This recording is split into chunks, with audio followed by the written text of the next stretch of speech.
ગીર વિસ્તારના ગામડાઓમાંથી સારવાર લેવા માટે આવતા દર્દીઓને પૂરતી અને ગુણવત્તાસભર સારવાર ધારીની સિવિલ હોસ્પિટલ ખાતે મળી રહે તેવી લોકમાંગ લાંબા સમયથી ઉઠતી રહી હતી।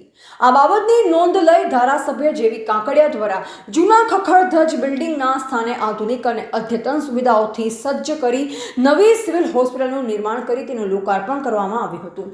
હાલમાં સિવિલ હોસ્પિટલમાં doctor Amit Rathod, doctor Rangpariya, doctor Savaliya સહિત અનુભવી નર્સિંગ સ્ટાફ અને જરૂરી તબીબોની ટીમની નિમણૂક કરવામાં આવી છે।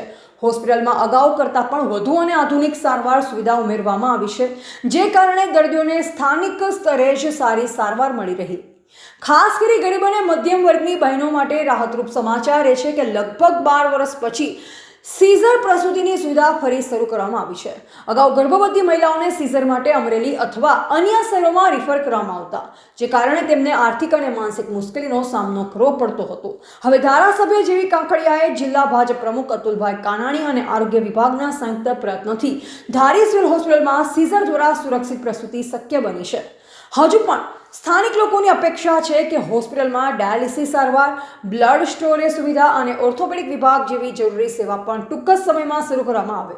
આ સુવિધા ઉમેરાશે તો ગીર વિસ્તારના ગામડાઓમાંથી આવતા દર્દીઓને સંપૂર્ણ અને સુલભ સારવાર ધારીની સિવિલ હોસ્પિટલમાં જ મળી શકશે, જે સમગ્ર વિસ્તારમાં આરોગ્ય સેવાઓ માટે આશીર્વાદરૂપ સાબિત થશે। રિપોર્ટર બિપિન રાઠોડ, ચલાલા, અમરેલી। હું ધારી સીએચસી હોસ્પિટલમાં ગાયનેકોલોજીસ્ટ તરીકે ફરજ બજાવું છું, ડૉક્ટર અમિત રાઠોડ।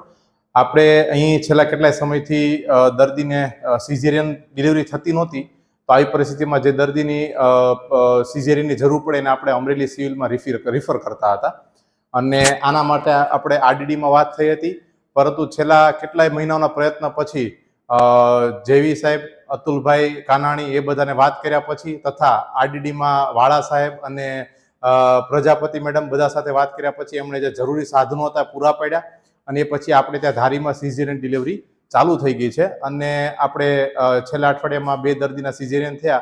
બંનેની તબિયત સારી છે, બાળક અને માતા બંને સારું છે અને આજે બંનેને રજા કરીએ છીએ।